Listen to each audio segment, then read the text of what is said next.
മലമുകളിലെ സ്വർഗമെന്ന് പൂർവ്വ വിദ്യാർത്ഥികൾ വിളിക്കുന്ന ഈ കലാലയം NSS കോളേജ് മഞ്ചേരി.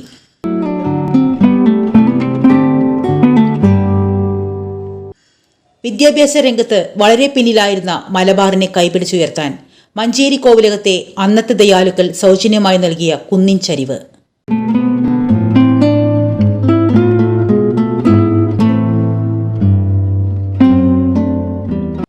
ഇന്ന് ഈ കലാലയത്തിൽ നിന്നും ലോകപ്രശസ്തരായവർ പതിനായിരങ്ങൾ. നാടിൻ്റെ ഭാഗധേയം നിർണ്ണയിക്കാൻ അധികാരമുള്ളവർ, രാജ്യത്തിൻ്റെ യശസ് വാനോളമുയർത്തിയ ശാസ്ത്രജ്ഞർ, ഭിഷഗ്വരന്മാർ, നിയമജ്ഞർ, അങ്ങനെ നീണ്ടുപോകുന്നു ആ പട്ടിക.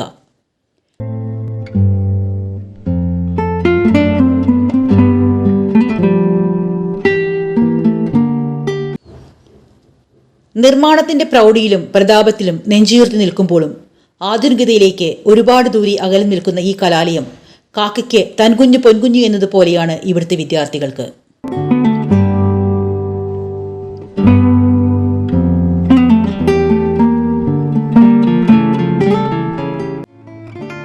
ജീവിതത്തിൽ എന്തൊക്കെയോ ആയവർ, ഉയരങ്ങൾ എത്തിപ്പിടിച്ചവർ, അവർക്കിടയിൽ എവിടെയും എത്താതെ പൊഴിഞ്ഞുപോയ മാമ്പൂക്കളുമുണ്ടാകാമേറെയും.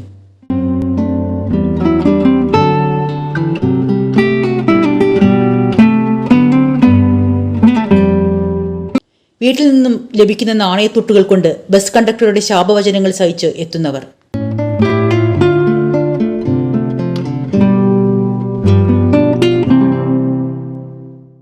ഉച്ചസമയത്ത് അരപ്പട്ടിണിയും മുഴുപ്പട്ടിണിയും സഹിച്ച് പുഞ്ചിരിച്ചവർ.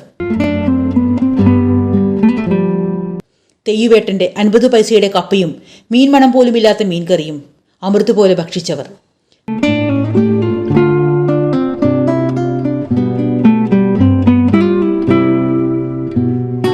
പണത്തിന്റെ അഹങ്കാരത്തിൽ മറ്റുള്ളവരെ പരിഹസിച്ചവർ. എല്ലാം ഈ കലാലയത്തിന്റെ സന്തതികൾ.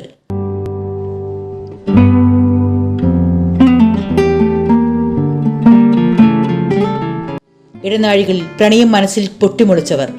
അത് പറയാൻ ധൈര്യമില്ലാത്ത കുഞ്ഞാടുകൾ. അതിന്നും തുടരുന്നു. അതെ, കഥാപാത്രങ്ങൾ മാത്രമേ മാറുന്നുള്ളൂ. കഥയും വേദിയും ഒന്നു തന്നെ. നാടകം തുടരട്ടെ. കാലം എന്ന മാന്ത്രികന്റെ വടിയിൽ ഈ നാടകം തുടരട്ടെ.